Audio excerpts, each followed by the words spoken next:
But that was the first time she had heard anything about his connection to the Public Safety Commission. She was quite confused at first, but then she realized that this story was likely an agreement that they had come to behind the scenes. After all, if Beru worked for the commission, she would have definitely been one of the people to know of that. Still, the news somewhat saddened her. Yet another young man caught in the webs that the commission had planted. He was promised a clean reputation, but she knew that the commission wouldn't have given him a nice deal for that promise. She had no way of knowing that a 17-year-old, actually 40, was devious enough to both understand his position and negotiate terms evenly with the commission. To her, Beru was just another victim of circumstance. Although an extremely powerful one. Now, he became another worry for her.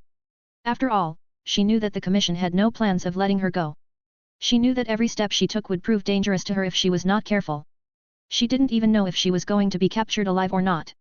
But she didn't like the idea of finding out. She was currently spending her time in a remote village. She couldn't afford to be seen in any major city for fear of video surveillance, so only secluded places were suitable for travel to her. She had heard of the weird series of heists that spurred up not long after Beru joined the commission, but she didn't look too deeply into it. Although she did come to the conclusion that the situation had some ties to the commission after more information on the situation came up. Such as the fact that a single organization is responsible for all of it, and their goals being hard to discern. She was able to tell that it was an attempt to lure her out. Although she found said attempt quite laughable. Currently, she was strolling around a small village. She was a bit away from the main road, as there was some festival currently happening in there.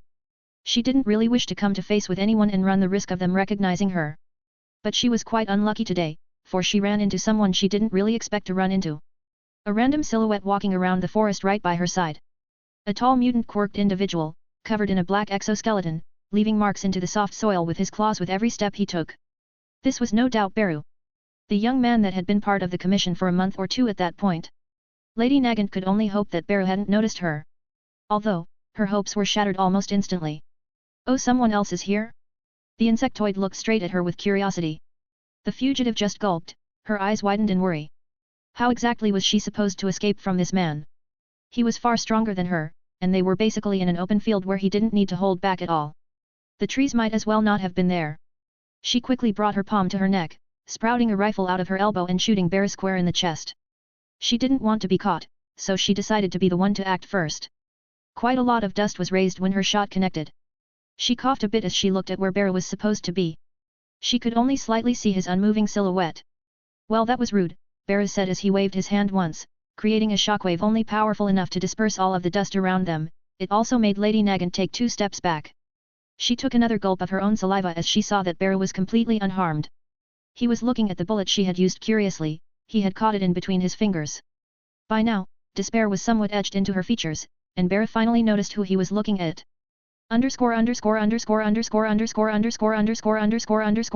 POV Beru